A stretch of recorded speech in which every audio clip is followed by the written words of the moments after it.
안녕하세요. 공익킥보드 수요 예측을 통한 최적화된 스테이션 위치 선정 방안에 대해 발표할 007방조의 김태환, 김태호, 서현우, 이의진입니다. 발표 순서는 다음과 같이 동기와 주제, 연구 과정과 결과, 그리고 결론에 대해 소개하겠습니다. 첫 번째, 연구 동기에 대해 말씀드리겠습니다.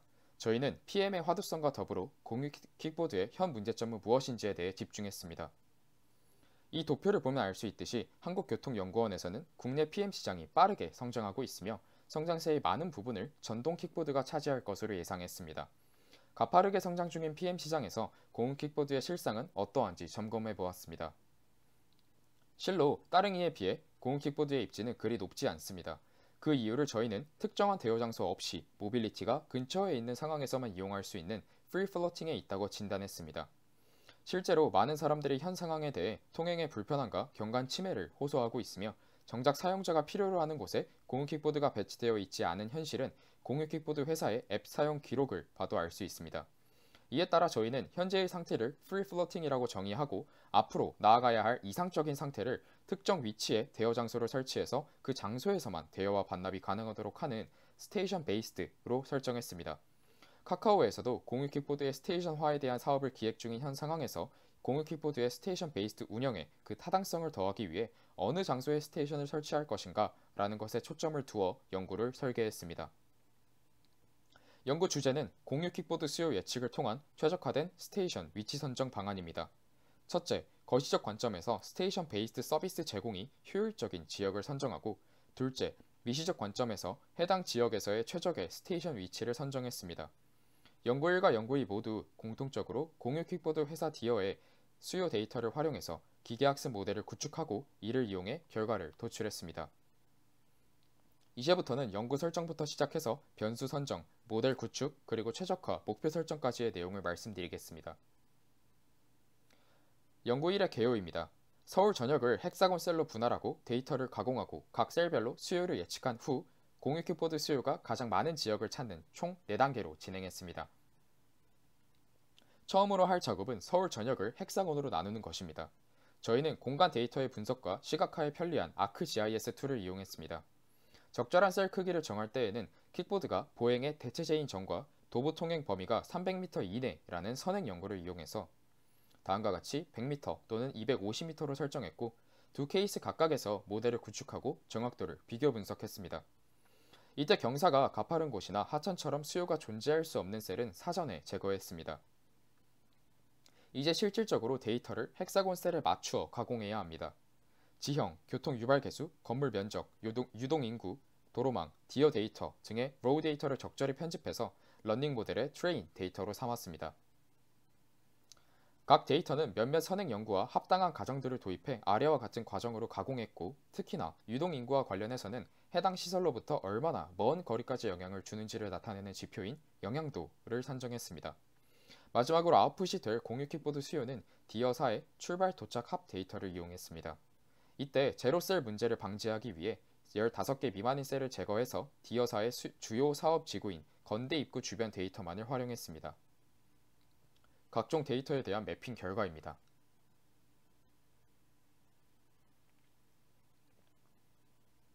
이제 이렇게 가공한 데이터를 바탕으로 학습 모델을 구축했습니다. 첫 번째로 변수별 중요도를 바탕으로 중요 변수를 걸러내기 위해 해당 메소드를 활용할 수 있는 랜덤 포레스트 모델을 구축했습니다. 구체적인 파라미터 세팅은 이와 같습니다. 여기서 짚고 넘어가야 할 점은 저희의 목적은 최대 수요 지역을 선정하는 것이지 정확한 수요 데이터를 예측하는 것은 아닙니다. 공익 킥보드 시장의 여건을 고려했을 때 수요 데이터를 일반화하지 못할 뿐더러 스테이션화했을 때 정말 의미가 있을 만한 그런 효율적인 지역을 선정하기 위해서입니다. 따라서 오버 에스티메이트를 좀 더 좋게 평가하는 RMSLE 지표를 이용했습니다. 쉽게 말해 로그 스케일의 표준 편차입니다. 이제 실제로 학습을 해서 각 인풋 변수의 중요도를 보니 버스 정류장 수와 지하철역 수가 절반이 채 되지 않음을 볼 수 있었고, 이에 따라 이 둘을 제거하고 다시 모델을 학습시켰습니다. 결과적으로 두 헥사곤 셀 모두에서 버스와 면적의 영향력이 컸음을 알 수 있습니다. 전체 지역에 대해 예측한 결과는 다음과 같습니다. 다시 한번 말씀드리지만 저희는 경향성을 파악하는 것이 목적이며 헥사곤 셀 크기가 줄수록 피팅이 잘 되었고 경향성 파악도 잘 됐음을 확인했습니다. 다음으로 ANN 모델입니다. 앞서 랜덤 포레스트에서 걸러낸 데이터를 바탕으로 학습시켰고 구체적인 모델 세팅은 이와 같습니다. 결과는 다음과 같습니다. 각각 250m와 100m에서의 모습입니다. 여태까지의 결과를 표로 정리해서 살펴보겠습니다. 헥사곤 셀 크기별로 나눠보자면 250m에서는 ANN 모델이 랜덤 포레스트보다 예측을 잘하는 아주 보편적인 사실을 확인할 수 있습니다. 그러나 100m에서는 상관 개수가 오히려 떨어졌음을 볼 수 있는데요. 해당 결과에 대한 저희의 생각은 이와 같습니다. 헥사곤 셀의 크기가 작을수록 아웃풋에 해당하는 출발 도착 합의 스케일 자체가 작기도 하고 데이터 수가 많아지다 보니 RMSL리는 더 작게 나오지만 아웃라이어의 비율보다 중간값들이 많다 보니 중간값 근처로 피팅이 되어서 상관계수는 오히려 역전이 되었다라고 생각했습니다. 그러나 솔직히 끼워 넣기식 결론이기 때문에 수치적인 정확도를 전적으로 믿을 수 없고 추가적인 분석이 필요했습니다. 일단은 수치상 저희의 목적과 더 가까운, 즉 경향성을 잘 파악하는 250m ANN 모델이 더 좋지 않을까라는 생각을 담아두고 다음으로 넘어가겠습니다. 결과를 다시 GIS상에 매핑을 해서 모델의 예측이 타당한지 인풋 변수와의 상관성을 분석해 보았는데요. 250m를 매핑한 결과는 다음과 같고 강조된 색이나 상위 100개 셀을 살펴보더라도 명백히 건대 입구 쪽의 수요를 강하게 예측했습니다. 이는 실제 학습에 사용했던 디어의 사업지구와 같은 맥락입니다. 다음으로 100m의 결과를 보면 건대 입구는커녕 오히려 을지로 일대와 강남 그리고 잠실이 압도적으로 높음을 알 수 있습니다. 이제 상위 4개의 변수 중요도를 가지는 인풋 데이터를 훑어보겠습니다. 1순위인 면적은 고르게 분포했으나 2순위인 버스 영향도 표준 편차, 3순위인 버스 영향도 평균, 그리고 4순위인 유발계수 표준 편차는 서울역 부근이 높습니다.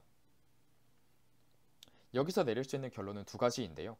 250m를 채택하면 보편적으로 유동인구가 많으면 공유킥보드가 많다는 인사이트가 틀렸고 오히려 다른 대중교통의 대체 수단으로서 공유킥보드가 사용되고 있으며 디어의 본 사업지구인 건대 입구가 역시나 수요가 가장 높다고 결론 지을 수 있습니다.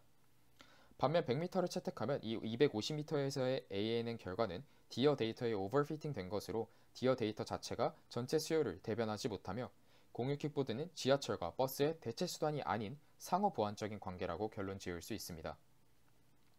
저희는 이 복잡한 사항을 다음과 같이 정리했습니다. 첫째, 거시적 관점에서 면적과 버스가 중요함을 확인했습니다. 또한 헥사곤 셀 크기에 따라 다른 결과를 보였기 때문에 미시적 관점인 연구 2에서는 다시 원점에서 모든 변수를 가공할 것입니다. 둘째, 저희는 정거장 위치를 선정하는 연구 2가 더 중요한 목표입니다. 따라서 연구의 편의성을 위해서 100m 헥사곤 셀을 채택했으며 건대 입구에 대해서 학습하고 을지로에 적용시키는 연구를 진행했습니다. 다음으로 연구 2의 개요입니다. 영역 내에서 정거장 후보지를 선정하고 데이터를 가공하여 기계학습 모델을 구축하고 최종적인 정거장을 선정하는 총 4단계로 구성했습니다. 가장 첫 번째로 할 일은 정거장 후보지를 선정하는 것입니다. 도로를 주행하는 공유킥보드 특성과 데이터 가공 시에 현실성을 고려했을 때 사거리 모퉁이에 설치하는 것이 합리적이라고 판단했습니다. 실질적인 위치 선정에는 많은 물리적 법적 제약이 존재하지만 본 연구에서는 가장 이상적인 상황에서 정거장 위치별 수요를 예측하는 기초를 제안하는 것이 목적입니다. 이제 각 후보지마다 데이터를 가공해야 하고 수요와 관련된 목적 함수를 설정해서 함수값이 높은 점들을 정거장으로 채택하였습니다. 다음과 같이 각 후보지의 버스와 지하철 접근성, 유동인구, 교통유발계수, 주행 가능 도로 면적, 그리고 디어 이용 데이터와 같은 데이터를 가공했습니다. 점에 할당하는 데이터이기 때문에 어디까지 변수를 포함하냐에 대한 적절한 범위를 설정해야 했고 후보지로부터 거리가 가까울수록 더 큰 영향을 가하도록 거리 가중치를 설정해야 했습니다. 전자의 경우 실제 디어 앱을 켜고 공유킥보드까지 걸어간 평균 거리인 200m를 영향권 범위를 설정했고 후자의 경우 거리와 빈도수 그래프의 다항 추세선을 이용해서 거리 가중치를 마이너스 0.45승으로 설정했습니다. 각 데이터별로 거리 가중치를 적용한 것과 안 한 것에 대한 정리입니다. 아웃풋에 해당하는 수요 함수는 두 가지를 산출해서 정확도를 비교하기로 했습니다. 첫째는 단순 영향권 내 개수이고 둘째는 거리 가중치를 고려한 개수입니다.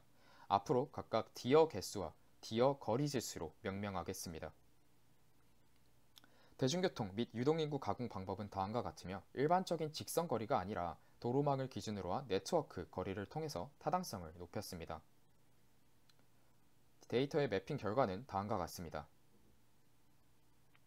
영역과 디어 수요 함수에 대한 가공 방법은 다음과 같으며 계산의 편의를 위해서 200m 영향권을 5개로 단순화해서 처리했습니다. 매핑 결과는 다음과 같습니다. 이제 연구 1과 마찬가지로 가공한 데이터를 바탕으로 변수별 중요도를 확인하기 위해 랜덤 포레스트 모델을 구축했고 구체적인 파라미터는 아래와 같습니다. 실제 변수별 중요도를 살펴보겠습니다. 면적에 관한 데이터가 압도적인 모습을 보였고 연구 1에서 중요했던 버스 영향도가 절반 아래이지만 그 뒤를 이었습니다. 현실적으로 상위 3개 항목만으로 학습하는 것은 불가능하기 때문에 확실하게 불필요한 하위 4개 항목을 제거했습니다. 제거한 이후 재학습시킨 모습입니다. 이를 토대로 디어 개수로 훈련한 결과와 디어 거리 지수로 훈련한 결과입니다. 전반적으로 연구 1보다 수치상 좋은 결과를 보였고 가시적으로도 합리적임을 확인했습니다.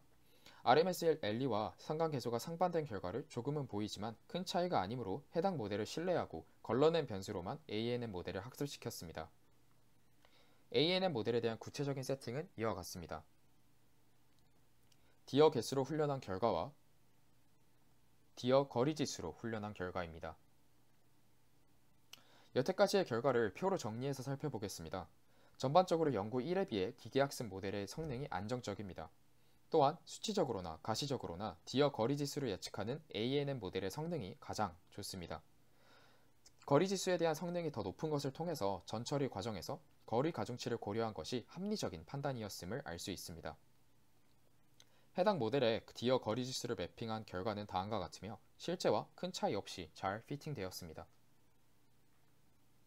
이렇게 예측한 각 후보지마다의 수요 함수를 토대로 적절한 로컬 맥시마를 찾아서 정거장으로 선정한다면 타당한 과정이라고 살 수 있을 것입니다. 최적화 위치를 선정하는 과정은 크게 4가지로 나누어 수행했습니다. 첫째, 영향권 범위 내에서 상위 15% 이내인 고수요 지점을 선정합니다. 둘째, 그 점 중에서 몰려있는 점들을 하나로 합칩니다. 이때는 수요 함수가 높은 지점일수록 몰려있는 것이 괜찮도록 알고리즘을 설계했습니다. 셋째, 전체 후보지 중에서 영향권 범위 내에 선정된 정거장이 없는, 즉 사각지대를 선정합니다. 단순히 수요가 높은 지점에만 있으면 공공재로서의 성격을 잃기 때문에 사각지대에 대해서도 앞선 과정을 반복 수행했습니다. 마지막으로 둘의 결과를 합치면 다음과 같이 건대 입구 일대의 최적화 공유 킥보드 정거장 위치를 선정할 수 있습니다. 이를 실제 지도에 매핑시킨 결과는 다음과 같습니다. 결론적으로 연구 2를 통해 미시적인 상황에서 기계학습 모델의 신뢰성이 더 높다라는 것을 확인했습니다. 역으로 거시적인 상황에서는 헥사곤 셀이 지역적 특성을 대변하지 못했다는 것과 유동인구의 연령대와 실질적인 공유 킥보드 수요 원인 등과 같은 고려하지 못한 변수들의 중요도가 컸을 것이라고 추정해 볼 수 있습니다. 가장 중요한 저희 연구의 목적이었던 수요 예측 및 정거장 선정은 정확도와 가시적인 분포를 놓고 봤을 때 매우 성공적으로 수행했다라고 평가했습니다. 이제 연구 본론에 대한 정리를 비롯해서 최다 수요 지역에서의 최적화 정거장 선정이라는 저희 연구의 마무리와 의의 그리고 느낀 점을 말씀드리겠습니다. 연구 1에서 헥사곤 셀을 바탕으로 나눈 거시 수요를 예측했고 을지로 일대가 가장 높을 것으로 예측됐습니다. 연구 2에서 사거리 교점으로 국한한 후보지에 대해 여러 변수를 가공하여 거리 가중치를 고려한 수요 함수를 예측했고 최적화 위치 선정을 수행하는 합리적인 알고리즘을 도출했습니다. 건대 입구를 필두로 학습시킨 모델을 바탕으로 을지로 일대에 적용해 보겠습니다. 을지로 일대의 각 후보지마다의 가공된 데이터 모습입니다. 모델을 통해 예측한 디어 거리 지수를 매핑한 결과입니다. 연구 2에서 수행했던 과정 그대로 예측된 디어 거리 지수를 토대로 수요가 높은 정거장과 사각지대의 정거장을 선별해서 최종적인 을지로 최적화 공유 킥보드 정거장 위치를 도출했습니다. 이를 실제 지도에 매핑하고 평가해보자면 건대 입구에서와 마찬가지로 가시적인 분포상 매우 합리적입니다. 결국 처음에 설정했던 저희의 연구 목표에 도달했으며 이를 매듭짓기 위해 각 연구별로 최종 결론을 말씀드리겠습니다. 헥사곤별 수요를 예측하는 연구 1의 결론입니다. 몇 가지 복잡한 상황이 연출됐긴 했지만 피팅 결과 자체는 잘 되었고 오히려 거시와 미시를 나누어야 하는 그 당위성을 높여주었습니다. 그렇기에 그 경계에 대한 연구가 필요해 보입니다.